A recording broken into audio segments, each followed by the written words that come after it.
Hi, and welcome to the Modern Persian Food podcast. We are food bloggers, Bita Arabian and Bita Nazem Kelley, and we're here to share with you the rich flavors and fresh ingredients of Persian cooking and how to incorporate them into today's modern lifestyles.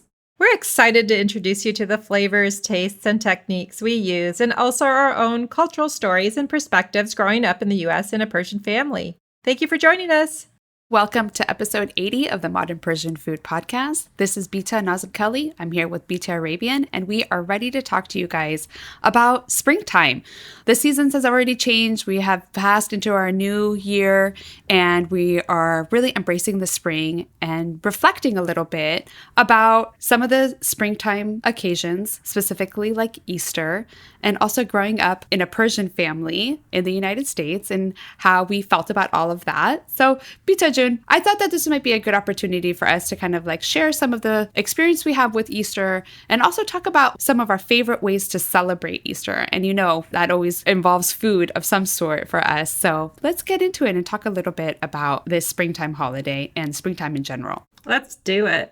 Hi, everyone. If folks are new to us, just wanted to share that Bita and I talk from different locations. I'm in the Bay Area and the other Bita Junes up in the city. We're in slightly different places in our mom lives. I've got young adult kids in college. Bita June has younger kids. And however, we both have sort of similar stories to share about what it's like to grow up Iranian in an Iranian-American family. Yeah, absolutely.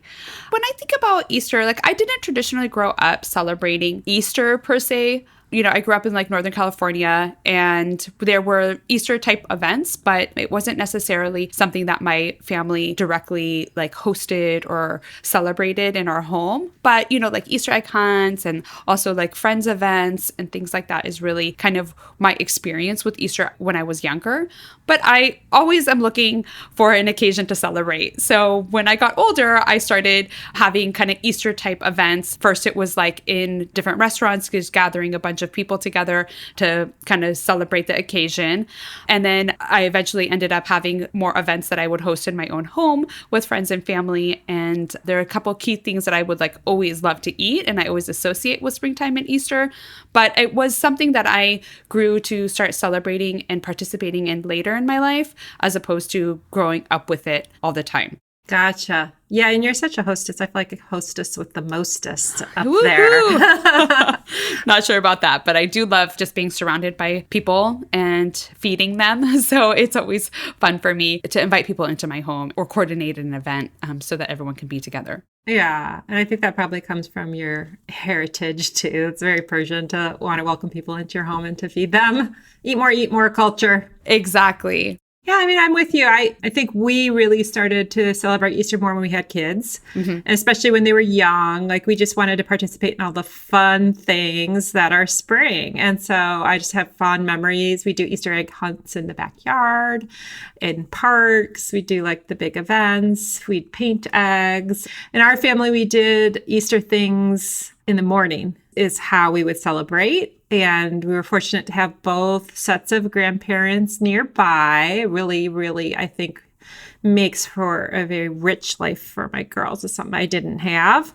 Yeah, we were all about the brunch, Easter brunch. So we'd either do it at one of our houses or we would go to a restaurant. I think what the breakfast buffet in a restaurant, where that came from for our family, is that a lot of times it'd be spring break. So we might be in some sort of like an all-inclusive resort if it was a lucky year, or we'd go to a restaurant on vacation. But then other years when we were here, if we weren't hosting or going to the grandparents for brunch, we would find a restaurant that had an all-you-could-eat brunch. It just is really fun, and this the elaborateness of the celebration and the brunch foods. We love omelet bars. Oh, fun. So even if we're doing it at home, we try to have like a makeshift, a home omelet bar. We also like doing deviled eggs. We usually have a lot of hard-boiled eggs around from decorating them. And lots of sweets and little, baked items for brunch. So that's kind of in a nutshell what Easter is like for our family. We don't really do an Easter dinner here. Yeah. How about you guys? Yeah, I mean, you said deviled eggs, so you had me at deviled eggs because I love deviled eggs. And that's actually another thing that I didn't really grow up eating either. And I kind of was like, actually, to be honest with you, like turned off by just the way that they looked until I was much older when I started eating them. And I'm like, oh my God, this is delicious. I love them now. Kind of a bar food too, though. That's, I think, when I first started having them, is like, that was like an easy thing to get when you're out having beers. Yeah, protein packed and giving you some good energy. But yeah, I love deviled eggs. One of my girlfriends taught me how to make it one year on Easter, and I really enjoy making them. So I think deviled eggs is definitely a must for Easter. I also love like the springtime vegetables, like specifically asparagus or fava beans or even peas during the springtime. They're bright green color. I really enjoy that. And so when I think about Easter, I always love having like a hearty meal that usually includes lamb. I'm a big lamb person, so I love using lamb for special occasions. So this would be one of the occasions that I would serve lamb. And as I'm envisioning my Easter menu for this year, what I look forward to eating this Easter, in addition to the deviled eggs, is Baghali Polo ba Maycheh, which is like my all-time favorite Persian dish. What that is like braised lamb shanks that's served over rice with fava beans and dill. And I know you are an expert at making that, so if you could talk us through that in a few minutes. But this is one of my favorite meals. I will make this at home. I will also make it in a restaurant. So depending on how Easter exactly pans out this year, I might just have to go to my local favorite Maycheh here in San Francisco and get a few platters of that to share. And so if you are inspired to make the lamb shank at home, it's really just braised lamb shank, and you start off by browning some of the big pieces of the lamb shank, usually served on the bone, and you kind of brown that and then add your aromatics and add a little bit of water and let that simmer for a long time. It's one of those cuts of meat that needs a lot of time to actually kind of get very tender, and it is so delicious. It's just like kind of falls off the bone after you're done cooking it. And I love that on the bed of fava bean rice. I love fava beans, so this rice is just like a natural pairing to go with the lamb shank too. When I think about Easter, and specifically how I want to celebrate Easter this year, is with a big plate of Baghali Polo Maycheh. Delicious. I was lucky enough to try the specific dish that you're talking about at the restaurant that you love to get it from. And yes, it was everything right. you said. I mean, it just falls off the bone. Yeah. And the meat like melts in your mouth, which is maybe a weird way to describe it, but that's how tender it is, flavorful. And I would probably order a side of some sort of a yogurt dip to go with that. I think that would pair really nicely, either a mousse or a mousse masir if you're at a restaurant. But my husband makes great lamb on the grill. Oh yeah, like lamb chops. Yes, little lamb chops. I want some. I want some. They're so good on the grill too. Yeah, we got a little char on it. Yeah. And I back to the deviled eggs. I have a recipe. I love making deviled eggs. And, one little trick I have is that if you don't get the egg yolk exactly the color that you want, which is a nice bright yellow, to then, put your spices in and put back inside your hollowed out egg white, you can put a little bit of bloomed saffron or paprika. I love smoked paprika. It elevates the flavor notes and it adds some color. So that's a fun trick. The other thing I do is, and you might want to try this if you haven't yet, I don't know if your girlfriend taught you this, but once you've mixed up your egg yolk mixture with whatever you like putting in there, salt and pepper and garlic, it doesn't need a lot.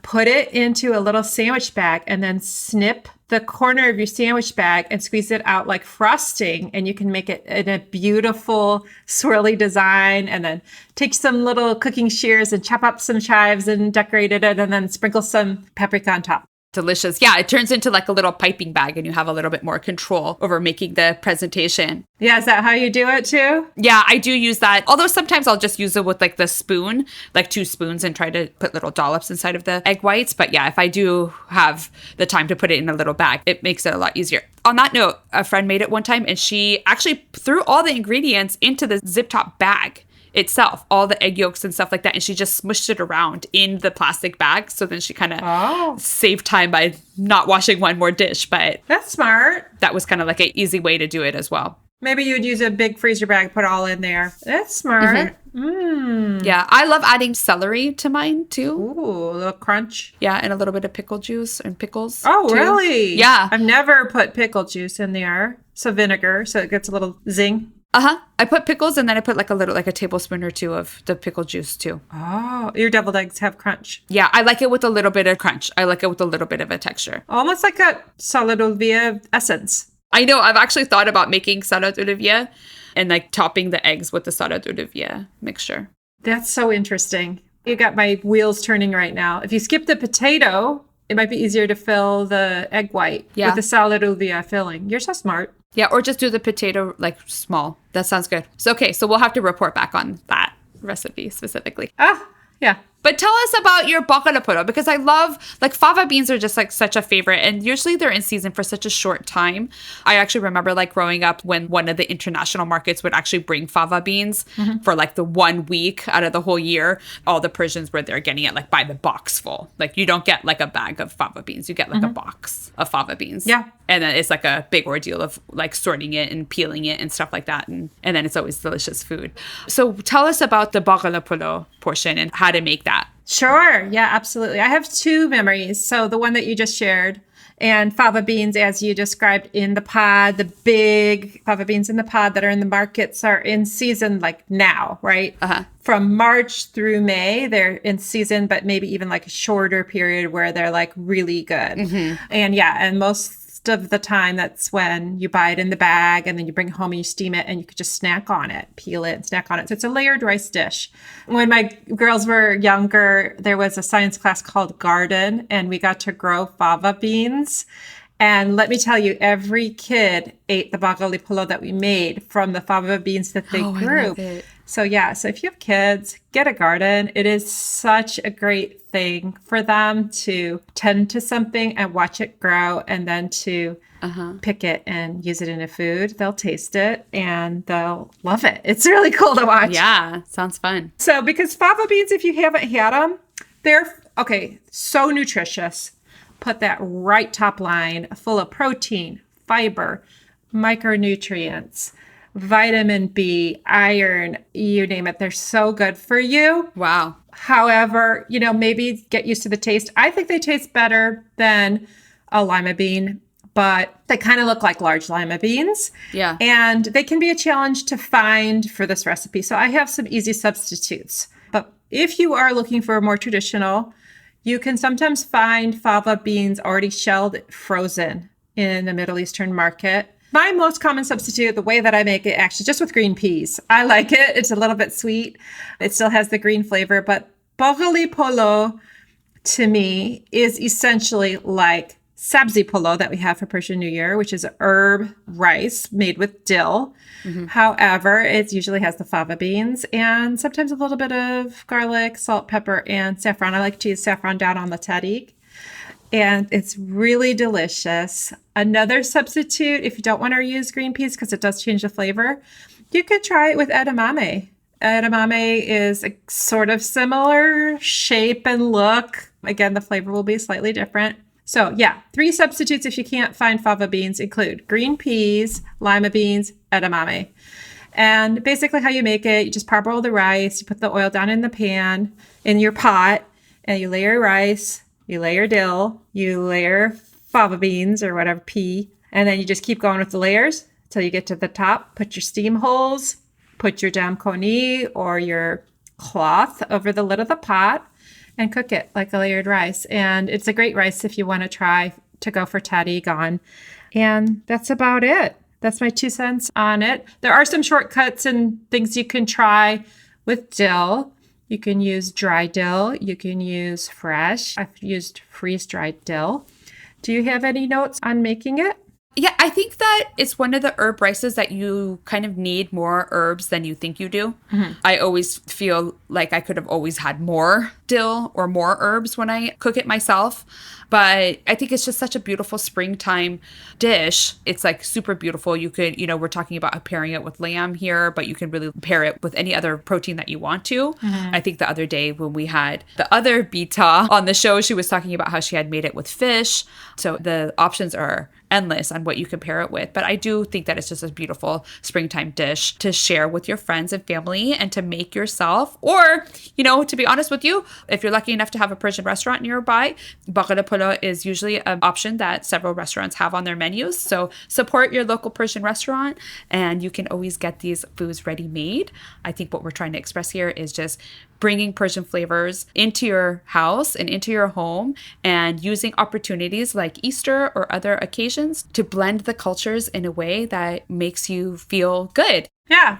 Have fun with it. Yeah, to have fun and incorporate different flavors into your menu, and into the different occasions you can kind of highlight some Persian flavors in there. So I love that with the saffron and the deviled eggs, and then with this iconic Persian meal, that these are some fun ways to incorporate those Persian flavors. I agree. Play the games, do the arts and crafts, make the spring foods, and just keep enjoying the season. I have a surprise Ask the Beats. Ooh, all right, let's do it. It came in off Instagram. I'll keep the person anonymous. The question may have gotten a little bit lost in translation, but I'll just ask it as it was posed to me. Okay. Bita June, do you have any hate ingredients? So what I think that person must have meant is that, are there any ingredients in Persian cooking that you just don't like using? Oh, that's an interesting question. I got you off guard. Yeah, I'm pretty equal opportunity when it comes to different ingredients. Yeah. Do you have something? What do you think? Yeah, I hate ingredients. Well, I finally bought the bovine lava shack that one of our guest stand-up, Dan, told us about. The garagorut? I bought some garagorut, and it was the worst thing I've ever put in my mouth. Oh my God, that's so funny. He was not wrong about that. So I tried to give it away to some people there are some people who like it. Yeah, some people love it. That, have memories of having it in Iran that like it. And then I had my mother-in-law say that she wants to try to cook with it and melt it down. Oh. And make some sort of something with it, khoresh or soup. That is probably all. My other one is I do have a little bit of a averse reaction to the smell of liver. So my husband likes it. Oh, and he'll get it sometimes, and I just find that odor to be a little overwhelming. Hard for me. Yeah. Yeah. I guess kind of like those kind of sweetbread type of organ meats, I guess, would be some things that I just don't have a ton of experience with. And then if I think about it too much, it'll make me a little uncomfortable actually eating it. So I guess that if I had to pick one genre of food, that would probably be what would be on my dislike list. Well, that's good. Well, we're not really picky eaters, that's for sure. We're obsessed with food. I know. And I love all kinds of food. So yeah, I would say that if I had to pick that would be my answer. Send us a question, shoot us a DM on Instagram. We have fun with these. You can ask us anything. Awesome. Well, hopefully we've inspired people to kind of incorporate Persian flavors into their Easter and springtime menus. And until next time, Bita June, have a great day. Bye. Bye-bye. You've been listening to the Modern Persian Food Podcast with Bita and Bita. Thanks for spending time with us. If you've enjoyed what you heard today, consider telling a friend or giving us a good rating. You can subscribe to our show for free on your favorite podcasting app, or find us online at modernpersianfood.com or on Instagram for the recipes and information we talked about today. We'd love to hear your thoughts, and see you next time.